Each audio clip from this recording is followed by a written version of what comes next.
These are the fragments of a broken hymen, breaking walls, discipling a fountain pen, overwriting catharsis, scribbling your name again and again. Truth cannot be forsaken. We are deeply rooted, inheriting the God-given. Welcome to Forward and Byword, Season 4. My name is Cookie, and we are joined today by Rinka.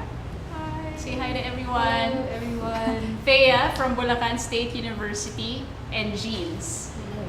Okay, let me start off with this question. Use a poem or use a song that best describe you. Thea, do you have a favorite poem? Songs po. A song? Okay, what song is Sound this? of Silence. Oh, wow. Interesting. How about you? Song or poem? Siguro yung pinerform ko. Oh, okay. Yeah. That describes me because that's how I want to get to know people. Mm-hmm. That's how I want to build relationships or Okay. partnerships with people. So that's, I think, right here, right now, yun. That best Yes. describes you as a lover. Yes. Yeah. I like her answer. Me also. The one I sang. Yeah. That song's entitled Eureka.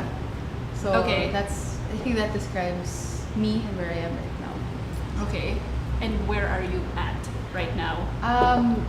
I'm at a place where I feel like I found something. Okay. Eureka, diba? I found it. That's what Einstein's supposed to have said when he discovered the theory of relativity. Okay. So, Eureka. Mm-hmm.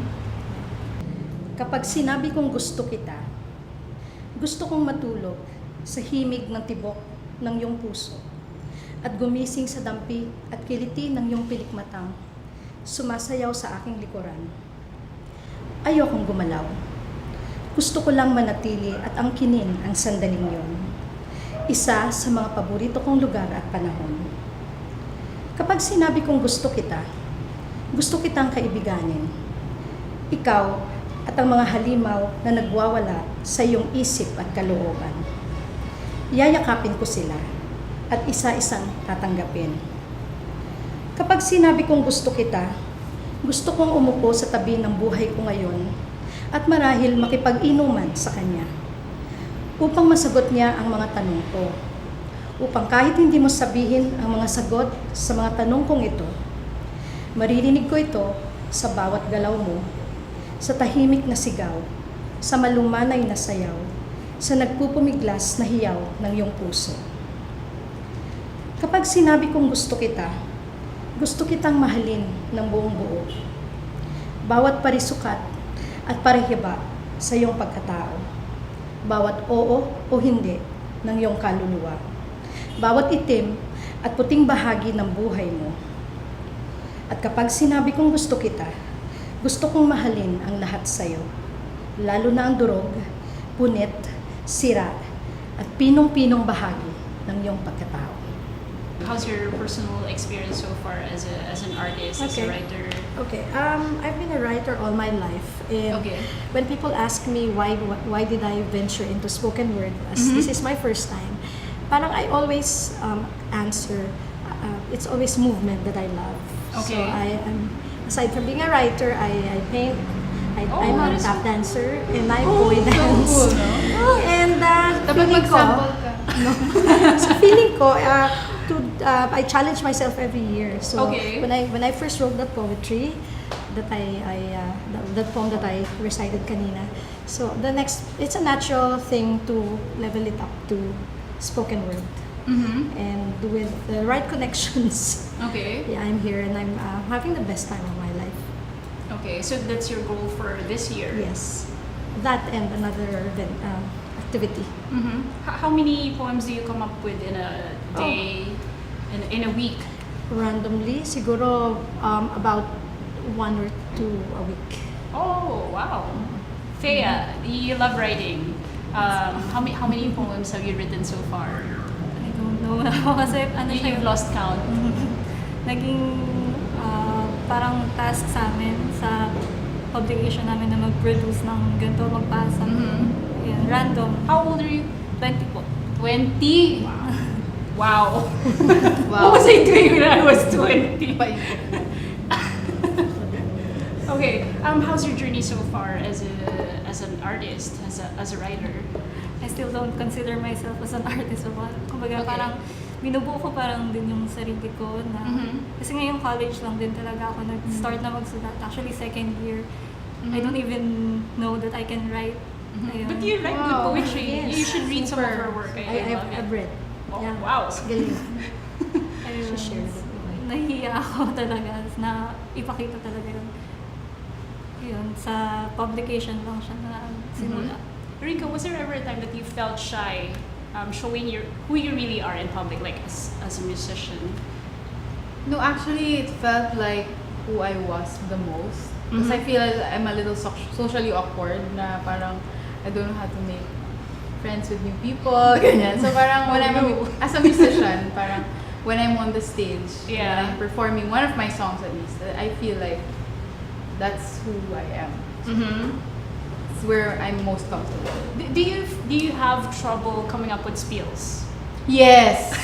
Super issue nila yan sa akin before. Because when we were starting out, because we were a band in college, and we took on a really big, a gig na pwesto gig siya. So it was a long set. And then I remember like, because my bandmates are all masungit. They're mga masusungit na lalaki. So parang, I could hear crickets when I try to mga give spiels. Ganyan.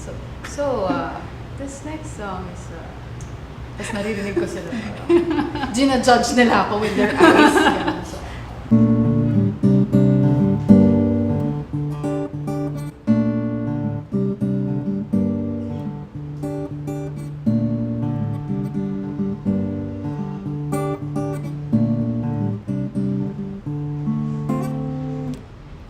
they said it's not about me. They said it's not about me.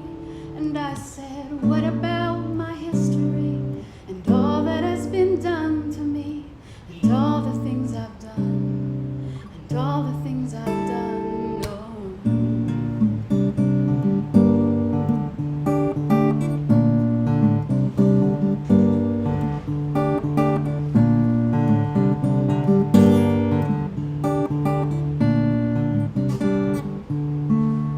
I said, let's talk about me, let's talk about me, let's talk about me. Let's talk about me, let's talk about me, let's talk about me. Dissect me, analyze me, figure me out. Trace my steps, see where I've been, look what I've done.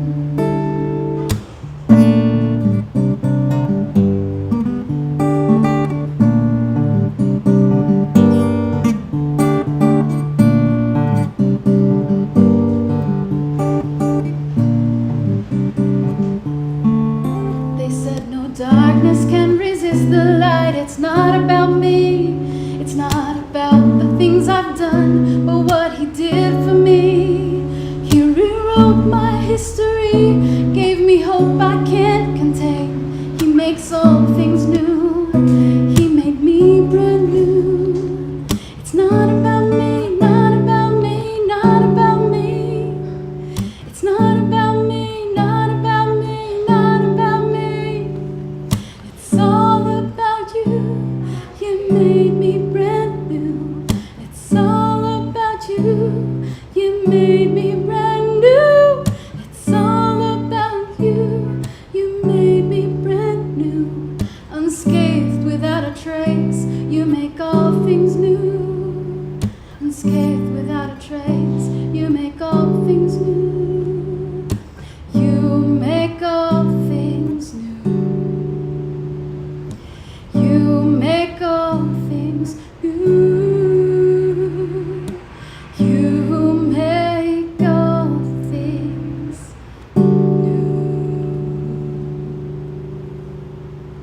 How do you deal with judgment? I think it's easy when I think it gets easier when you realize that it's not about you. So parang you're also less judgmental of yourself because you realize na it's not really about me. There's something bigger than me. I think Sting said this, that actually all songs, he said, comes from the divine.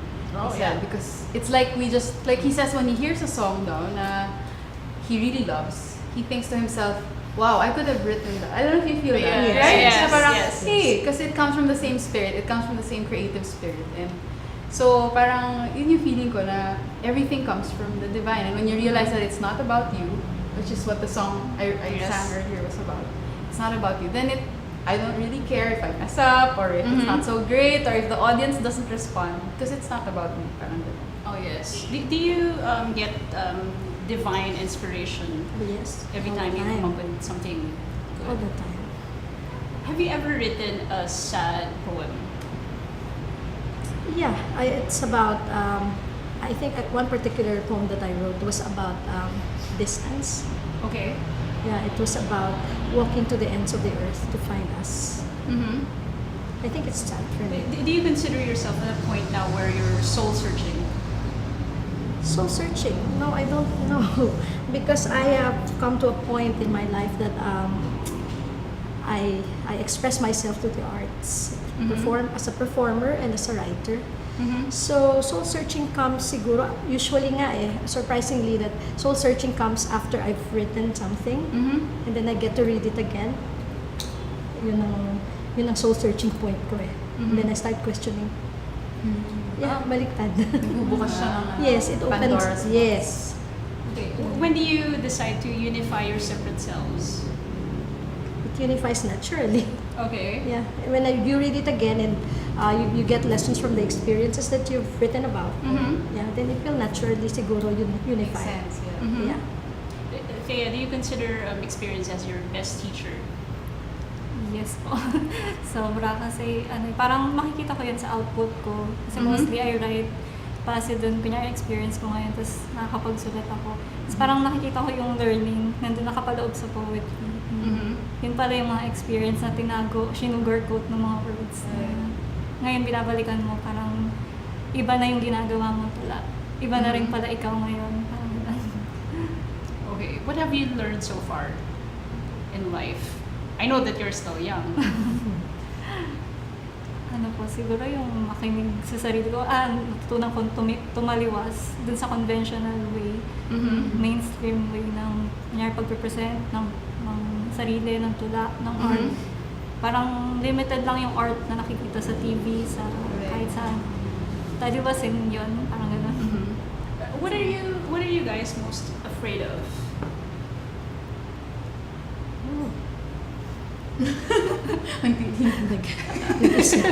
Have you come face to face with fear at all? Yes, Yeah, I of think so. course. Okay. Losing persons you love. Mm-hmm. As in, people you love dying, Mm-hmm. come face to face with that. Okay. Do you write about those things? I have not written a poem, but I have written a short story it's about my dad actually. Oh, okay. So, that was my greatest fear eh. Sabi ko, if I survive this, I can survive anything. And I survived it naman. Artists, from what I have observed, they channel their energies Yes. to art in order for them to heal, To cope. to cope with trauma and whatnot. Okay, when can you say that your writing is bad? When it doesn't feel authentic. Okay. When it feels like this isn't, kasi parang yun nga di ba? Parang there's a universal truth when you write something. It's like, it's true even if you don't get it. Someone writes about an experience, even if it wasn't your experience, if you feel na that could have been my experience, then it's authentic. So Okay. parang for me, ganun din na pag hindi ko na feel na I should write it, then I shouldn't write it. I shouldn't force it. Yeah, Because it's not authentic unless you really are there and you really feel it. Mm-hmm. When do ideas come to you? Like, does it come to you late at night, or before going to bed, or In the between shower? deadlines. In between Yeah. Okay. In between Wow. deadlines. You like the rush? No, kasi The as a deadline profession, of the creation or no? the deadline of my work. Oh my As a profession, I am required to write, lifestyle articles. Stressful siya eh. Yeah. So in between deadlines, some people smoke, some people go get coffee. Me, I write a poem. turn it off and then I write. That's healthier. Yeah, actually. And then I go back to what I was writing and I finish it. Mm-hmm. Siguro I can only share about this new thing that I wrote. Mm-hmm. Because I was telling Cookie about this. The last time I was here, we were discussing that I've always been a singer-songwriter, but after I had an encounter with God, changed my life totally. Like I went from being suicidal and depressive to like not remembering how it feels like. So the problem was, when I got saved, I felt like I don't know what to do with joy. I knew what to do with depression. I knew it. I knew how to wield it like a weapon. I knew how to use it as a pen. But when it came to joy, parang, oh my gosh, I'm so my God, let write go. about this. How can I Yeah. write about joy? Actually, I was thinking, how do I write happy? And it was only that when I realized that, no, you write from joy. You know, joy is deeper. I Oh, realized yes, joy yes. is even deeper. So, I just went through a 5-day fast with our church. Oh, So, okay. during the 4th day, parang bigla na lang, during the service, it came to me, there's this verse called, sing a new song unto the Lord. So, kinalabutan ako, tapos sabi ko, sing a new song. Yeah, give me that song. Because I've always wanted to write a song about what it was like to be taken from darkness to light. But I couldn't write that song. So parang in revolt, ayoko na magsulat. Parang ganun. So yun, dun na lang lumabas siya. It was like the song was spoken into being almost. It just came out. Yeah, and I love the song you performed Yes. earlier. It's beautiful. You should put together another Yeah, album, Rinka. that's the plan. I'm a big fan of Rinka. You should listen to her album. I'm a fan of Cookie. And yours. And yours. Ang babae ay hindi parang isang isda. Bibilhin si 31 kilo. Sasalatin kung makinis o matinik. Sa tuwing ika'y naiinip. Pupukpukin ang ulo kung ito'y buhay at pumapalag-palag. Paghuhubaran at sisimulang halukayin ng kaluluwa sa tiyan. Para lang ihanda sa kumakalam ng mong kalamnan. Tatanggalin ang hasang para di umimik. Pupupugin ang asin sa tuwing nanlalamig. Paparausan ng tubig kung gustong maglambing. Ang babae ay hindi parang isda na iuhulog sa kumukulong mantika. Walang laban, pagpipiestahan. What's the biggest challenge you've experienced as a writer?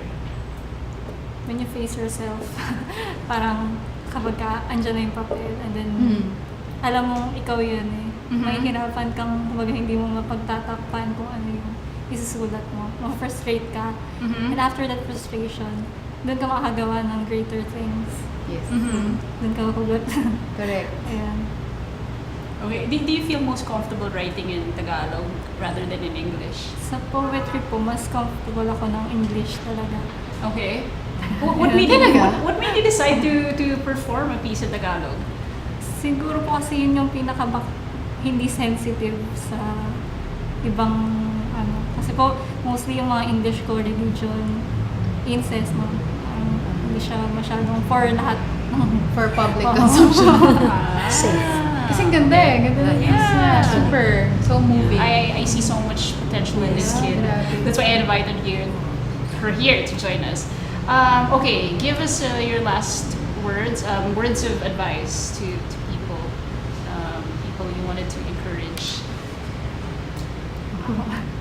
Ayan. Don't go to the conventional way na kumbaga kung ano yung dinikta sa inyo. Huwag kayong pakukulong doon kasi mas maraming mas marami pang ideas na mag-flow, mas maraming magandang opportunities kung hindi mo susundin yung nakasanayan na kung di ka sasabay dun sa alon, kumbaga taliwasin mo. Mas ito kumbaga meron kaya nga pinanganak yung isang ikaw Yes. para gumawa ng hindi usual or hindi nagawa pa ng iba. Ayun. Yeah, me naman. With all the topics that we have covered, from challenges to inspiration to depression to light, I think I've always reminded myself na you don't have to be perfect to be happy. So whoever you are, be the best that you can be. Hayaan mo na yung judgment ng ibang tao. If you're happy without stepping on others' toes, you create. If you can create beautiful things you can help change the world.